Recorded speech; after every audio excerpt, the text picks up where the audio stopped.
Meus irmãos e minhas irmãs, mais uma vez estamos aqui através do canal EBD em Ação para mais uma videoaula, e desta vez a videoaula da lição de número 9, datada do dia 28 de maio de 2023, com o título Uma Família Nada Perfeita. O texto áureo está em Gálatas capítulo 6, versículo 7. Não erreis, Deus não se deixa escarnecer, porque tudo o que o homem semear, isso também ceifará. A verdade prática, tudo o que os membros da família plantarem, colherão. Essa é uma lei universal de Deus que pode ser constatada na própria natureza. Na introdução da nossa lição, ela traz como base para o estudo de hoje a vida de Davi. Apesar de Davi ser um rei excelente, com proporções de grandes bênçãos de Deus na sua vida, um grande administrador, um grande homem de Deus, todavia, Davi não foi o mesmo como pai. Ele teve suas falhas, ele teve seus pecados, e com isso houve uma consequência de desastres através dos pecados e dos erros de Davi. Essas consequências vieram para a sua família, em especial os seus filhos. No primeiro tópico da nossa lição, que diz o rei Davi e sua grande família, como mostra o texto, Davi, o ungido de Deus. O primeiro livro de Samuel mostra que o reino de Saul vivia uma decadência. As pessoas viviam as consequências do pecado de Saul, porque Saul se distanciou dos caminhos do Senhor, Saul desobedeceu às palavras do Senhor. Com isso o Senhor rejeitou a vida de Saul, o seu reinado, e como diz o texto de Samuel, Deus chama o profeta Samuel e manda ele a ungir a Davi, e ainda dizer para Saul que o Senhor Deus tiraria o reino de Saul e daria para um que seria melhor do que ele, que a Bíblia chama Davi como homem segundo o coração de Deus. E nós vemos o desfecho dessa história.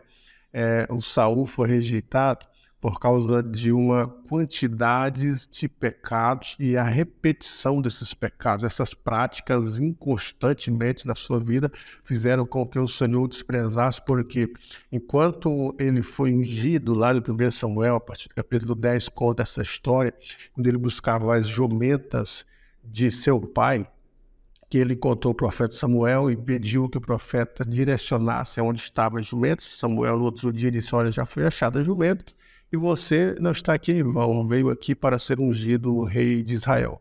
E ungiu ele, apesar de Saul dizer que era um dos menores, era da menor família, da menor tribo, mas o Senhor havia escolhido ele, porque Deus não escolhe os maiores, os capacitados, mas escolhe qualquer um que ele queira para o seu reino e o capacita. Então, Saul foi ungido, e o texto diz que o Espírito de Deus se apoderou da vida de Saul, porque quando as pessoas eram ungidas no Antigo Testamento, era o sacerdote, o rei, o profeta, o juiz, o Espírito se apoderava, ou para reinar bem, segundo a unção do Espírito, ou para profetizar, segundo a unção do Espírito, e para julgar, e para fazer as atividades sacerdotais, segundo a unção do Espírito. E assim foi com a vida de Saul. Agora, o Espírito só sai da vida de Saul a partir do momento em que ele continua na prática sem se arrepender. Ele, então, interpelou as palavras do Senhor, não matou os amalequitas, trouxe o rei Agag, e foi um pecado grave, que desobedeceu a ordem divina. E segundo, que ele quis ser o sacerdote oferecendo o sacrifício no lugar de Samuel. E, novamente, ele pecou com isso, porque só o sacerdote poderia oferecer o sacrifício, porque foi chamado para isso, era lei. E ele, então, quer ser sacerdote sem ser, pecou novamente. E segundo, que ele tocou nas vestes de Samuel, não deveria tocar, porque era símbolo de autoridade, e com isso ele não se arrepende, só diz: pequei, bendito tu do Senhor, executei a palavra do Senhor. Quando Samuel disse: se você executou, porque eu ouço esse barulho de ovelhas, de vacas, de gado, e o rei Agag está vivo, então você não executou a palavra do Senhor. E ele disse: pequei, mas não se arrepende. Então, uma série de consequências fizeram com que o Espírito de Deus se retirasse da vida de Saul. E quando Davi foi ungido, o texto de Samuel diz que o Espírito se apoderou da vida de Davi. E com isso, Davi vai ser um homem utilizado pela força do Espírito, matou um leão, matou um urso e posteriormente o gigante, e ainda foi colocado no trono como Deus havia designado através de Samuel. E o segundo ponto do primeiro tópico diz assim: Davi, o homem de Deus. Então, quando ele se apoderou o espírito dele, ele fez essas coisas milagrosas, mataram um leão, um urso, e depois o gigante toma posse do reinado, logo após a morte de Saul. Ele reunificou o reino, ele trouxe as nações para a união de volta, trouxe a paz, alargou as extensões territoriais do reino de Israel, fez amizades com os demais reis, e então ele começa a reinar pacificamente, ordeiramente, teve várias vitórias, foi um homem vitorioso. É um homem que era bondoso, um homem segundo o coração de Deus, um homem que no reino, ele reinou com equidade. O texto diz isso, né, da importante missão da monarquia de Israel desenvolvida por Davi, que era reunificar a nação. Paulatinamente as tribos foram reconhecendo a sua autoridade e Davi então esteve na monarquia com uma vida vitoriosa. E agora nós vamos para o terceiro ponto do primeiro tópico, que é a grande família de Davi. Então, a despeito de ser ungido de Deus, mesmo que fosse um homem segundo o coração de Deus, ele entendeu que poderia ter várias mulheres. E está escrito em Deuteronômio que quando a nação de Israel pedisse um rei, porque lá com Moisés, ainda no deserto, antes de estarem nos seus territórios, Deus já sabia que a nação pediria um rei. Ele já deixou as normas para esse rei. Quais seriam as principais normas para o rei? Reinar com a cópia da lei, observando as palavras do Senhor que estava na lei. E uma das principais causas do rei era não ajuntar para si tesouros, não ter muitos cavalos, que era o orgulho da época. O cavalo era como se fosse Ferraris, e os reis não poderiam ter esses cavalos para se exibirem, para mostrar o seu poder, porque o poder viria do Senhor, e também não ter muitas mulheres. Era a ordem divina, segundo a lei de Moisés, não ter muitas mulheres. E foi exatamente isso que Salomão fez, o filho de Davi. Teve 1.400 cavalos do Egito, para mostrar o seu poder dos cavalos mais caros. E depois 1.000 mulheres, fez tudo o contrário que a lei dizia. E o seu pai Davi, nesse ponto que nós estamos estudando, também ele pecou porque ele teve várias esposas e concubinas, e filhos com cada esposa e filhos com cada concubina. Então foi um pecado de Davi. Com todo esse casamento, Davi teve mais de 20 filhos. E o pecado, onde nós estamos estudando a lição hoje, é que esses filhos acabou caindo na displicência. Davi não teve condições de cuidar de cada um, dar uma palavra de cada um, priorizar, né, a família. Ele priorizou o reino, mas esqueceu os filhos. Não era um pai presente, não era um pai conselheiro, não era um pai que chamava a atenção, mas ele cuidou principalmente das conquistas territoriais, nas guerras, no território, cuidando do povo, e esqueceu que tinha uma família espalhada por vários lugares. E seus filhos, segundo a Bíblia, tornaram-se meninos problemáticos em suas vidas pessoais. Nós vamos fazer um destaque de alguns aqui que a lição faz. Portanto, vamos então estudar o segundo tópico agora, que fala filhos e parentes na casa de Davi.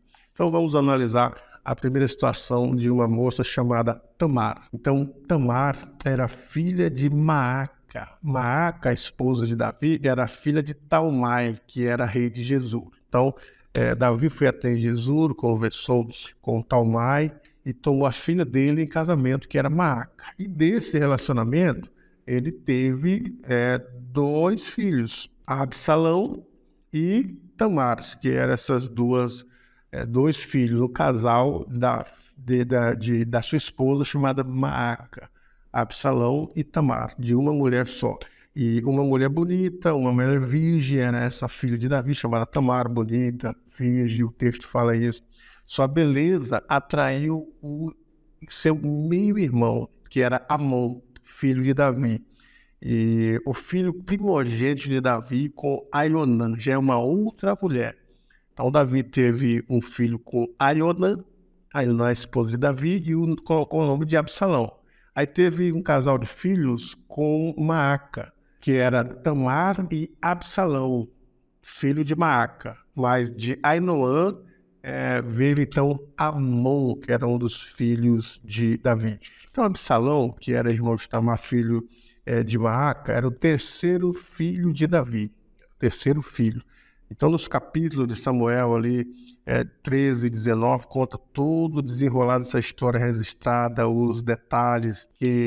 O segundo ponto do segundo tópico, Absalão, que era filho de Maaca, irmão de Tamar. Absalão era um moço de cabelos longos, a Bíblia apresenta ele como de boa presença, de bom porte, era bonito, e filho dessa mulher chamada Maaca, cujo ele tinha como irmã Tamar, que era uma virgem, que era muito bonita. Era um casal de filhos muito lindo. O texto fala tanto de Tamar quanto de Absalão, que eram pessoas bonitas, jovens bonitos. Mas um outro filho de Davi, com outra mulher, Ainoã, chamado Amon, começou a olhar a Tamar e começou a desejá-la. É o que vai dizer o texto aqui, do terceiro ponto. Amon, quando Davi ainda não havia assumido o trono, ele já tinha sido escolhido para reinar. Ele casou-se com essa mulher, Ainoã, antes do trono, e gerou Amon. E Amon, feito homem, né, ele demonstrou, como diz o texto aqui, desequilíbrio emocional, tinha problemas com seus desejos. Amon não conseguia controlar os desejos, especialmente os desejos sexuais que ele tinha, ou talvez os instintos sexuais. Ele não consegue se controlar. Não sei se por causa de alguma deficiência na sua criação, a sua mãe, ou principalmente o seu pai, não observa, por não ser um pai presente, por não estar junto ali, desencadeou em Amon esses desejos exacerbados. E ele, então, como o texto diz, ele começou a apaixonar-se pela sua meia-irmã, que era Tamar, filha de Maaca, e ele filho de Ainoã, uma outra esposa de Davi. Então, eles eram irmãos por parte de pai, mas de mãe diferente. E ele vê Tamar, uma jovem bonita, uma jovem virgem, ele apaixona-se por ela. E quer, de qualquer forma, matar o desejo daquela paixão carnal, o desejo de possuí-la, de ter relações com ela. Era uma paixão louca. E ele conta desse desejo que ele tem, porque já não aguenta mais, não consegue segurar esse desejo, não consegue conter ou extinguir esse desejo pela sua própria irmã. Ele conta para Jonadab, que é um conselheiro do mal, como diz aqui no quarto ponto, no segundo tópico. E Jonadab era primo de Ainoã, porque era filho de Simei. E Simei era irmão de Davi. Davi tinha um irmão chamado Simei, que gerou um filho chamado Jonadab. E Jonadab, então, é amigo do seu primo Amon. Amon conta para ele: estou apaixonada pela minha meia-irmã, filha de Maaca, chamada Tamar.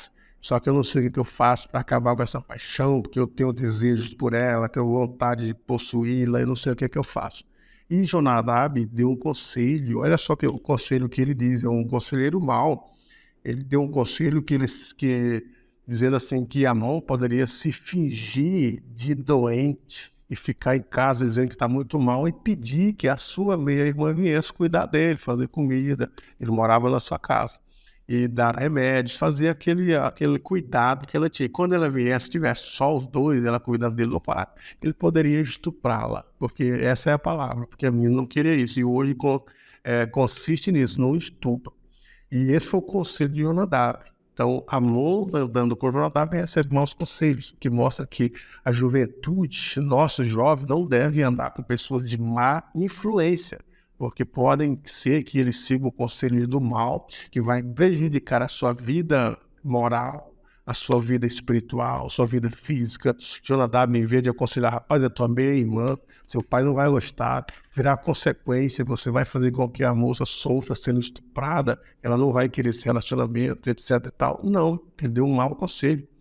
Seria um bom conselho, não, ele deu um mau conselho. Os conselhos maus também estão por aí. Os bons conselhos nós damos e as pessoas até dizem, se o conselho fosse bom, não eram dados, eram vendidos. Quer dizer, ignorando a possibilidade de um bom conselho, ignorando a possibilidade de alguém ser restaurado por um conselho legal. Mas a influência de Jonadab na vida de Amon foi essa, foi negativa, e ele quis pôr em prática e pôs em prática esse plano. Então, jovens, cuidado com as suas amizades, irmãos e irmãs, cuidado com aquelas pessoas que dizem que você deve fazer qualquer coisa, que tudo é liberado, você não deve olhar para a proibição de ninguém, proibição de pastor, de igreja, de Bíblia. Cuidado com esses maus conselhos. Todos os conselhos do Senhor são bons através da sua palavra. Ele deixou para a gente observar, a partir da palavra, aquilo que ele quer que aconteça para a nossa vida. No terceiro tópico da nossa lição, o problema moral na família de Davi, as consequências de sua falta de domínio próprio.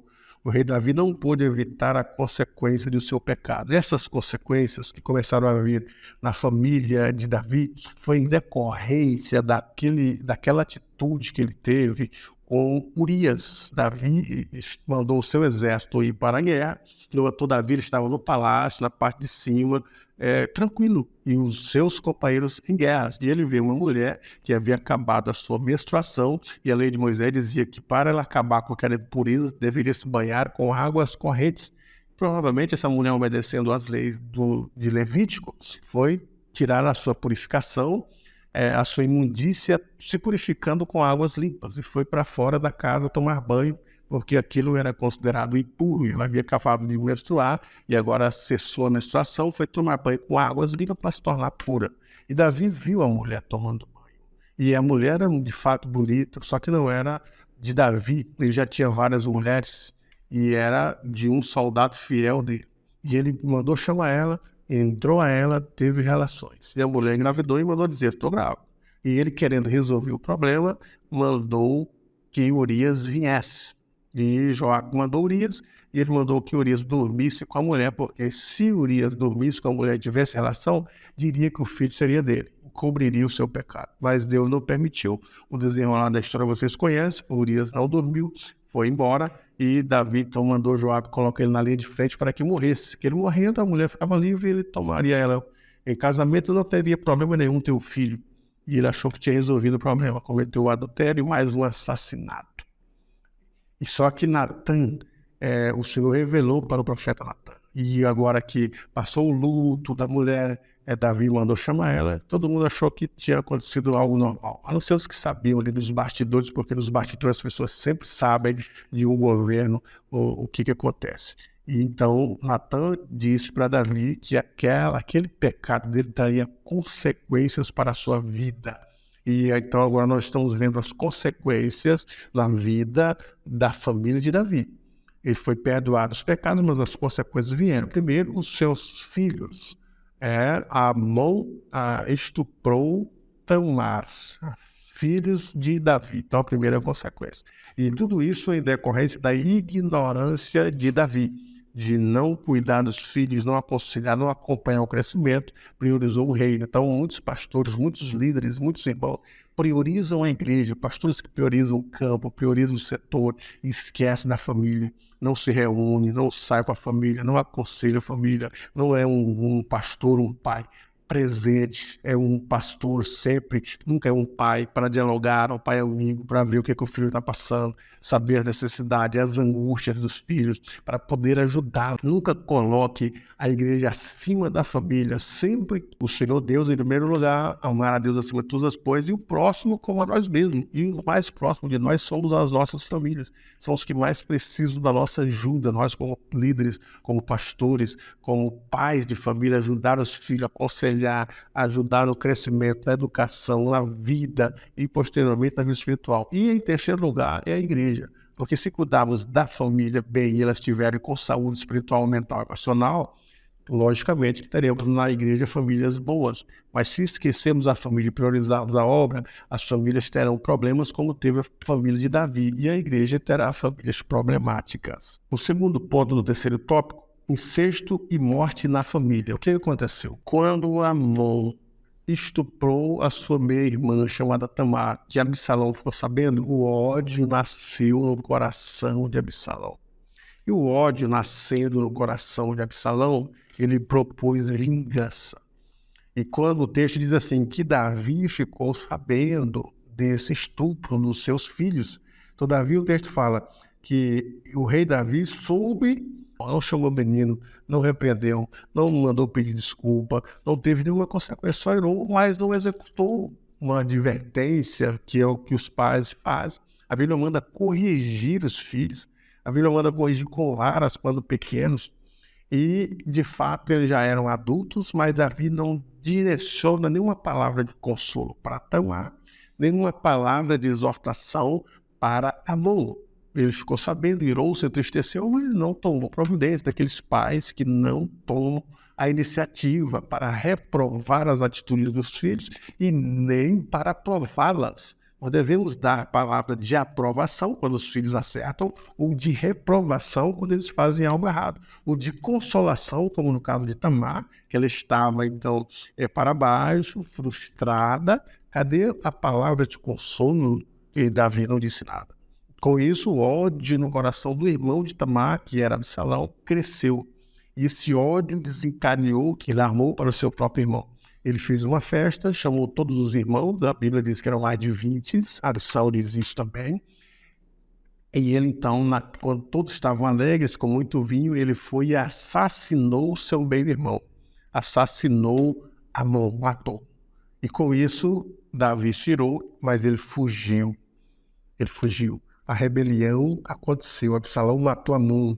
E mais tarde ele cavou a sua morte precoce, ao filho de Davi, após desencadear a rebelião contra o próprio pai, a fim de tomar o trono. O texto fala que o rei chorou e Absalão fugiu. E quando ele sentiu que o pai havia dado perdão para ele, porque Davi não falou nada também para Absalão. Quando Absalão volta, ele passa 2 anos e não dirige a palavra para o filho, não questiona, não conversa, e o filho com aquilo, e o pai, então, não dirige a palavra. Davi, um pai ausente na vida dos seus filhos, na vida dos filhos. Ele não consegue dialogar com Absalão, não consegue receber Absalão. Absalão passa 2 anos aproximadamente sem ver o seu pai, sem dialogar com o seu pai, precisando do perdão, mas está perdoado, fica para lá e eu para cá. E não é assim que funcionam as coisas em famílias. As famílias precisam de afetividade, precisam de carinho, precisam ser ouvidas. Os filhos precisam ser questionados, precisam dizer algo, precisam sentir do pai o apoio, a aprovação para que melhore. E não foi assim na família de Davi. E o texto diz que no terceiro ponto, do terceiro tópico, vigilância, proximidade e exemplo. Essa história do problema moral da família de Davi ensina a todos os pais a respeito da importância da vigilância, da proximidade e do exemplo da família. Como Davi teve um exemplo ruim, isso refletiu na sua família. É muito importante desenvolvermos uma relação sóbria e equilibrada com o nosso cônjuge. Então, os problemas morais difíceis na família vão refletir também nos filhos. O que aconteceu? Quando o Absalão volta, ele percebe que o pai não dá a moral, não dá sustentação, não recebe, é um perdão que ficou isolado. E ele sente isso. Então ele usurpa o trono do pai, quer destronar o pai e reinar no lugar do pai. Ele batalhou para isso durante 2 anos, falando mal do pai, se colocando como o próximo rei, que seria um rei bondoso, que resolveria os problemas das nações.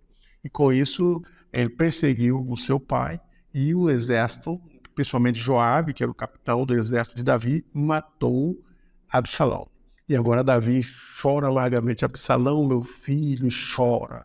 Quem dera eu morrer no teu lugar. Quer dizer, Absalão deveria ficar vivo, mas o pai estar vivo, e seriam os filhos, pela lei natural da situação, que enterram os pais. Não os pais enterrar os filhos, porque eles ainda têm muito para viverem. Mas foi o contrário, Davi enterrou Absalão. Por quê? Por causa desse ódio que Absalão colocou no coração. Então, esse ódio desencadeou uma série de coisas, assassinou o seu meio-irmão, levantou contra o trono do seu próprio pai. E aquilo que o profeta Natan havia profetizado para Davi cumpriu, porque Absalão possuiu todas as concubinas de Davi à luz do dia. No trono, ali com o pano, todo mundo observando ele tendo relações com as concubinas, com as mulheres de Davi.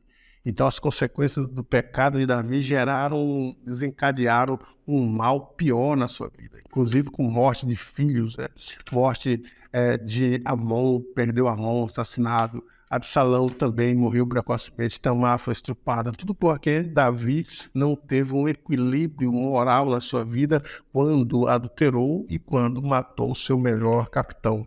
Então, os pais que deixam de corrigir os filhos, eles podem esperar problemas maiores no futuro. Você deve corrigir os filhos agora, quando pequeno, quando adolescente, quando jovem, para ter uma moral equilibrada e uma vida emocional equilibrada, não desequilibrada. Então, corrija os filhos, não faça como Davi, não ignore os erros dos filhos e está tudo certo. Segundo ponto, Davi amou mais os filhos, amou mais os meninos e as meninas, que são amadas demais, de um modo que vale tudo.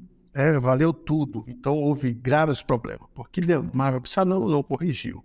Que ele amava, amou, não corrigiu. E o irmão quis corrigir, então gerou um problema muito grave em família. A gente deve amar os filhos, mas corrigir, porque o Senhor Deus corrige aquele a quem ama, para que para de errar e se concentre naquilo que é bom. Perdoe, mas não completamente. Foi o que aconteceu com Davi. Perdoou Absalão, mas deixou ele para lá. Não quis contato com ele durante 2 anos, o que gerou uma revolta na vida de Absalão, porque se sentia rejeitado, não tinha acesso direto ao pai. Os outros conselheiros tinham, as outras pessoas tinham, mas ele, como filho, não tinha afeto do pai, o carinho, o perdão do pai. Então ele tentou ir contra a vida do pai. Isso foi um fracasso de Davi como pai. Ele se aborrecia com o que os seus filhos faziam, mas não os castigava. Ele amou tanto seus filhos que perdeu a perspectiva e perdoava de modo incompleto. Na sua vida familiar, o maior rei de Israel foi um dos maiores fracassos da história. Então, Davi, como o rei de Israel, como homem segundo o coração de Deus, fez o que era certo para o seu reino, trouxe as nações de volta, aconselhou as nações, equilibrou o reino, colocou nos trilhos, teve paz, destruiu os inimigos, teve uma vida no seu reino de vitórias, mas esqueceu-se da família. Por ter várias mulheres, já é um erro, e várias concubinas, que é um outro erro, ainda ele ignorou os mais de 20 ou os 20 filhos que ele tinha, não dando assistência, não cuidando, não reunindo, não beneficiando, não aconselhando ou corrigindo, dando uma palavra, como já disse. Ele não fez isso. E isso desencadeou, então, num mal pior. O fracasso de Davi, perdendo suas famílias, gerando meninos revoltados, odiosos, com desejos incontroláveis. Isso tudo pelo afeto natural que não teve, pelo carinho, pela correção, pela presença do pai no seu dia a dia. A presença do pai é importante. A afetividade paterna é onde os filhos querem parecer com o pai, recebem uma autoridade do pai, e eles então ouvem aquela voz de autoridade, então criam um respeito, criam a obediência, criam a expectativa, mas o pai ausente, ele vai demonstrar que não importa com a vida do filho, que a vida do filho para ele não é importante tanto quanto a igreja, tanto quanto o trabalho, tanto quanto o reino, no caso de Davi. E os meninos vão sentir isso, vão tentar preencher esse vazio da ausência paterna em si, de uma outra forma. Sejam com os desejos, sejam com a sede de poder, sejam com a revolta, ou cultivando o ódio, a inveja, e foi o que resultou um estrago na família de Davi. Então, é um exemplo para nós hoje, para nós atentarmos para a nossa família, colocarmos a família acima de todas as coisas, abaixo de Deus, e depois a igreja em terceiro lugar.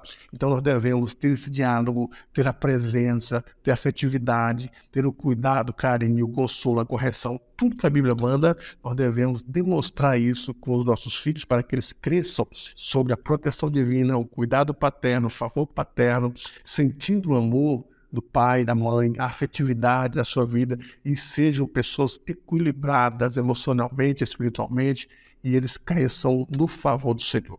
Portanto, professor, que você possa, na data de hoje, dar essa lição tão boa e trazer exemplos tão excelentes para as nossas famílias, para os nossos filhos, para os nossos alunos. Já caminhando para a conclusão, vimos que a família do rei Davi era disfuncional, não tinha uma funcionalidade completa, o que trouxe problema de longo prazo para a família. Por isso é preciso cultivar os valores da palavra de Deus em nossos lares, que os pais exerçam seus papéis em casa, transmitindo esses valores e acompanhando de perto seus filhos, que os cônjuges tenham um relacionamento que traga equilíbrio e segurança aos filhos. A vida cristã em família é a maior prevenção contra os desajustes da atualidade, porque o mundo aí oferece tantas coisas, e se os pais não blindarem os filhos contra o mundo vai entrar na vida dos meninos, e o que eles vão trazer são problemas morais, são problemas de entendimento diferentes, problemas contrários à palavra de Deus, e as consequências virão. Portanto, pai, vamos ser pais melhores, vamos estar mais presentes, criar os filhos no temor do Senhor, porque os filhos são a herança de Deus. Que você tenha uma boa aula, professor e professor, e que Deus em Cristo te abençoe.